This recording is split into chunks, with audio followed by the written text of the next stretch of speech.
Mario Lanza, so many columns say, should change his favorite song to Be My Lunch. Mario Lanza has sent a script back to producer Pasternak unopened. Mario Lanza's head also needs reducing.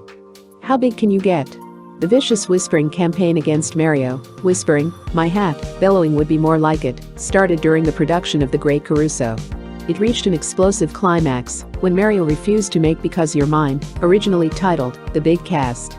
Mario's studio accused him of being egotistical, uncooperative, temperamental and ungrateful. In short, a headache. Mario, I said over the phone the day he returned from Oregon, I hear you're a prize headache. No, Hedda, no, he shouted. I'm not. Don't believe those horrible things you hear about me. They're not true. Mario, don't you dare try to tell me that you're not conceited. Because I know you are. You're no shrinking violet, my boy. But who wants shrinking violets? It was agreed that we would get together at Mario's huge rented house in Beverly Hills the following afternoon. If you have to take off weight, heaven forbid, there's certainly no better place in the world to do it than a Ginger Rogers Rogue River Ranch near Medford, Oregon. Ginger doesn't usually rent her ranch, which is her pride and joy, but when Mario asked her, she relented.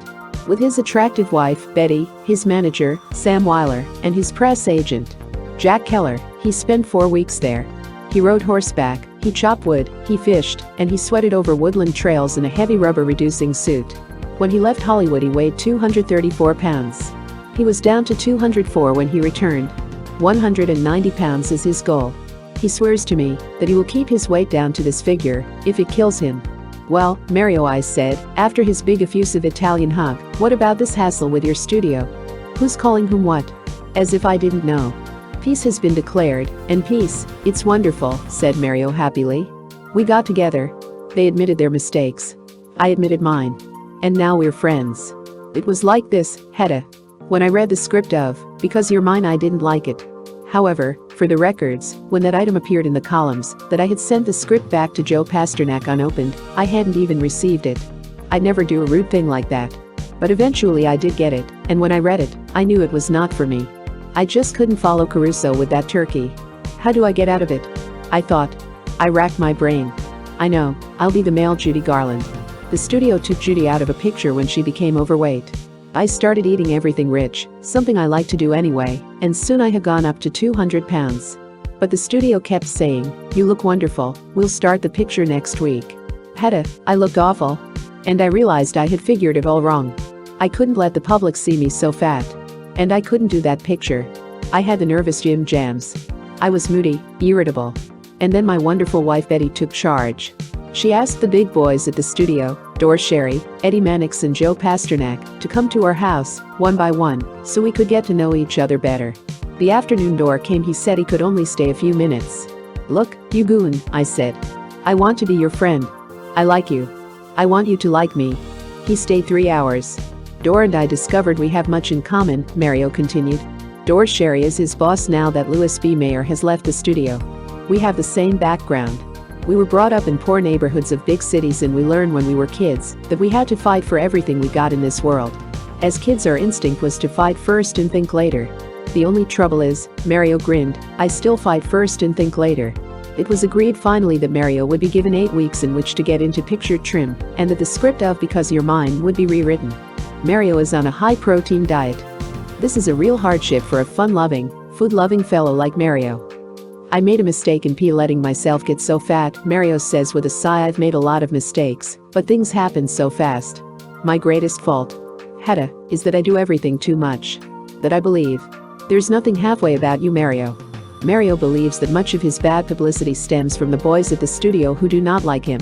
His trouble with the publicity boys, he believes, must have started in a Midwest city where he was giving a concert.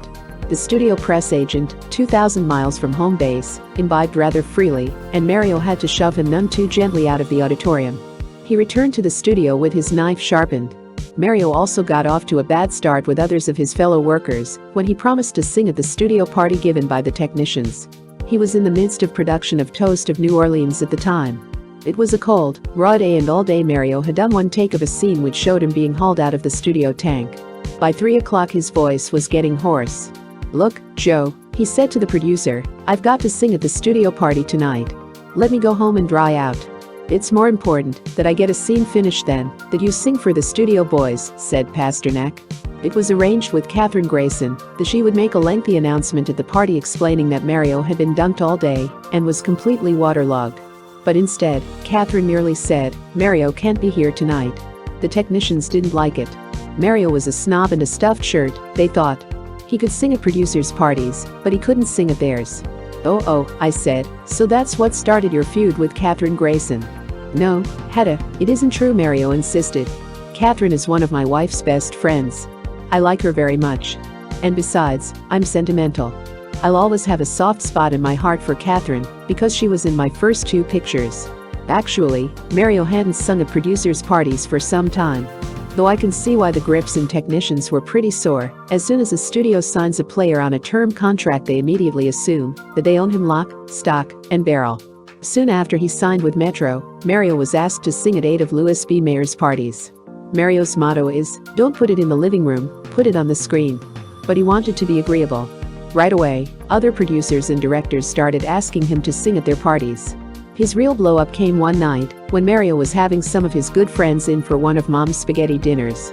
The phone rang, and a very prominent Hollywood director insisted that he come over right away and sing for his guests. "I too have guests," exploded Mario.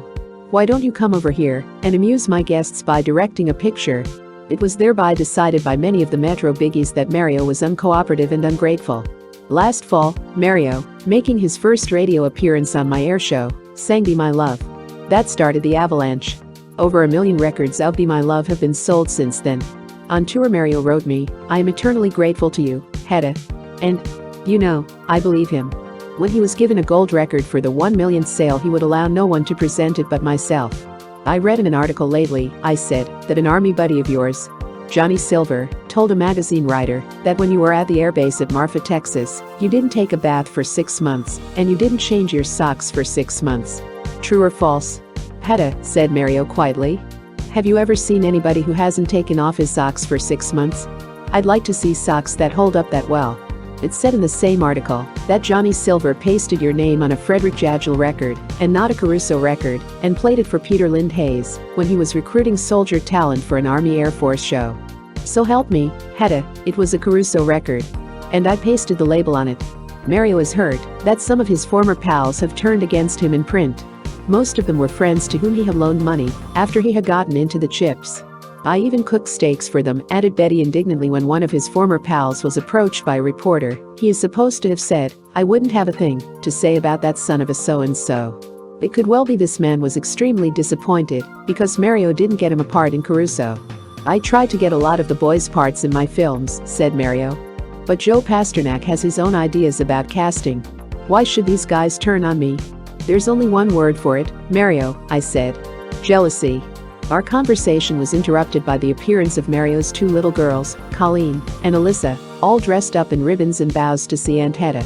They're little beauties, with Daddy's dark limpid eyes. Mario is simply crazy about them. He had intended staying in Oregon a month longer, but he couldn't bear to be away from his babies. "Twice a day," said Betty, "we'd have to drive the 35 miles to Medford so Mario could call home." Mario is especially annoyed with an item that recently appeared which said, "Mario Lanza wants out of his contract." This is very ungrateful of him as Metro discovered him and made him the big name he is. Mario wants it known that he has never asked to be let out of his contract. He considers his contract quite fair. However, he wants it known that Metro didn't discover him. The concert that Ida Koverman arranged for him at the Hollywood Bowl was his 76th concert. He had been pretty well discovered before then. He loves being in pictures, is the first to admit that they are the backbone of his great success.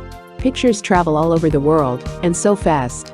Through them, he's had many concert dates, bigger and better radio contracts and record contracts. He's become so popular that a concert hall can no longer hold the crowds that want to hear him. When he goes on tour next spring or summer, he will sing in stadiums. Whereas he used to sing perhaps to 2,500 people, now between 10 and 15,000 people a night fight to get in to hear that golden voice. Not only golden, but powerful. A mirror hanging on his living room wall bears witness to its power. Mario, waiting for his lunch, was listening to a recording of tenor Aurelino Pertl singing Adriana Lecouver. Enthusiastically he started taking the high notes along with Pertl. He was holding a D when his butler entered the room. There was a shattering sound. The mirror cracked from the vibration of Mario's high tone. The butler dropped his tray. "Boss," he said, "I seen it with my own eyes. And I can add that's a truthful man. I've seen it too." Photoplay magazine, January 1952.